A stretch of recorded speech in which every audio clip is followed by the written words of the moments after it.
How to make a private channel in Slack.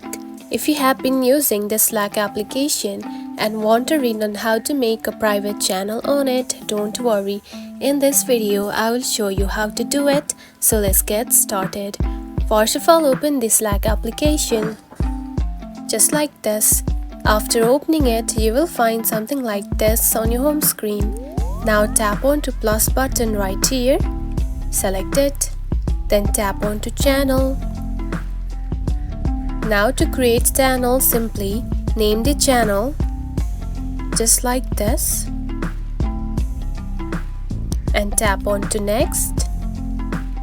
Then here you can find the visibility right here. So it is on public. Now to make it private, tap on to private just like this and tap on to create just like this. You can also add the members, you can also skip it, and now you can see the channel has been created.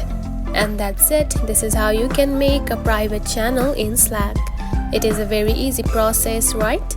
If you found this video helpful, don't forget to like and subscribe for more tips. Thanks for watching.